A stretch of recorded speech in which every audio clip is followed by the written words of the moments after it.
بسم اللہ الرحمن الرحیم۔ حضرت جویریہ رضی اللہ تعالیٰ عنہ کے حالات۔ ان کے بعد آپ صلی اللہ علیہ وسلم کا نکاح حضرت جویریہ بنت الحارث بن ابی زرار رضی اللہ تعالیٰ عنہ سے ہوا۔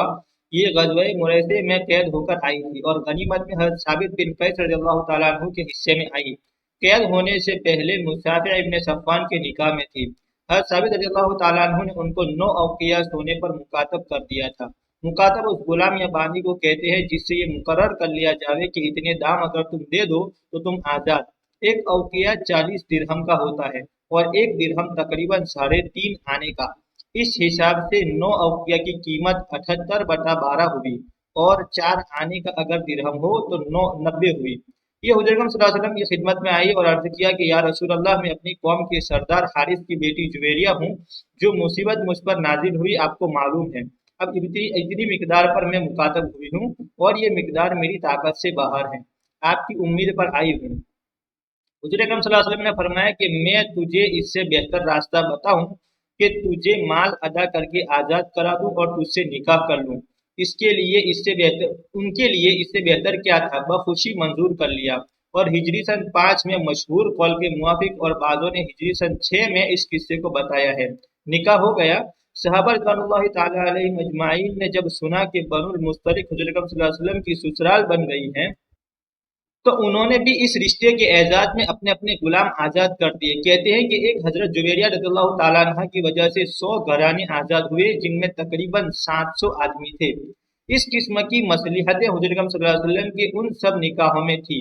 حضرت جویریہ رضی اللہ تعالیٰ عنہ نہایت حسین تھی، چہرے پر ملاحت تھی۔ کہتے ہیں کہ جو نگاہ پڑ جاتی تھی اٹھتی نہ تھی۔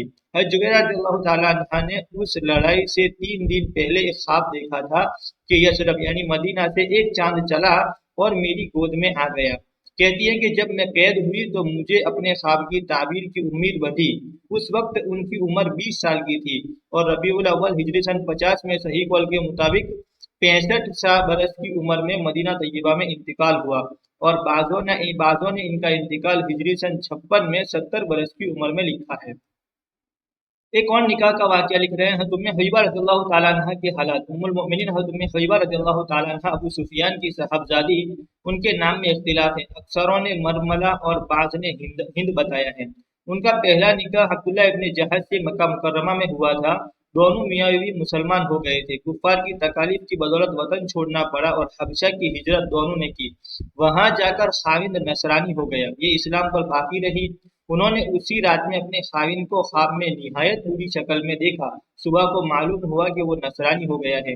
اس تنہائی میں اس حالت میں ان پر کیا گزری ہوگی اللہ ہی کو معلوم ہے، لیکن اللہ جل شانہ نے اس کا نعم البدل یہ عطا فرمایا کہ حضور اکرم صلی اللہ علیہ وسلم کے نکاح میں آ گئی۔ حضور اکرم صلی اللہ علیہ وسلم نے حبشہ کے بادشاہ نجاشی کے پاس پیام بھیجا کہ ان کا نکاح مجھ سے کر دو۔